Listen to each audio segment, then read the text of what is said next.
అందరికీ వందనములు. సర్వోన్నతుడైన దేవుడు తన్ను గూర్చి రుజువుపరచుటకు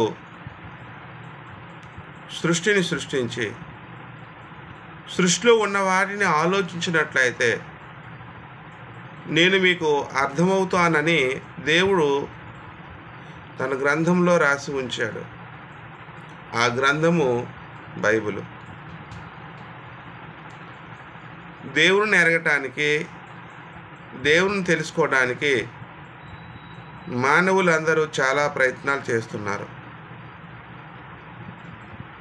మానవ ప్రయత్నం దేవుణ్ణి ఎరగటానికి చాలదు. మానవుని యొక్క జ్ఞానం చాలదు. మనుష్య జ్ఞానము చాలా చిన్నది. మనుషుని యొక్క జ్ఞానంతో దేవుణ్ణి ఎరగటానికి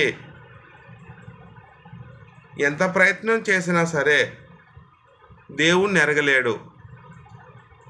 దేవుణ్ణి ఎరగాలంటే, మనుష్యుడు దేవుణ్ణి తెలుసుకోవాలంటే దేవుడు తన్ను గూర్చి ఎలాగూ బయలుపరుచుకొనుచున్నాడో ఆ విధానంలో మానవుడు పరిశీలన చేసినట్లయితే ఖచ్చితంగా దేవుని తెలుసుకోవడానికి అవకాశం ఉంది. ఎందుకంటే భూమి మీద చాలా విషయాలు తెలుసుకుంటున్న మానవుడు తన్ను గూర్చి తాను తెలుసుకోకపోవటం చాలా విచారకరం. అలాగే సృష్టించిన దేవునిని తెలుసుకోకపోవడం కూడా చాలా విచారకరం.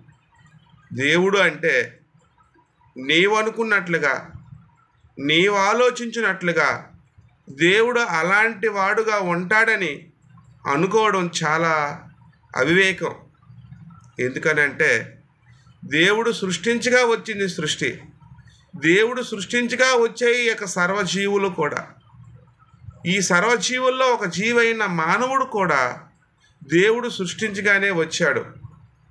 కనుక దేవుని ఎరగటానికి, దేవుని తెలుసుకోవటానికి దేవుడు తన్ను గూర్చి ఎలాగైతే బయలుపరుచుకుంటున్నాడో ఆ విధానంలో మనం పరిశీలన చేసినట్లయితే దేవుని తెలుసుకోగలము, దేవుని గూర్చి ఎరగగలము.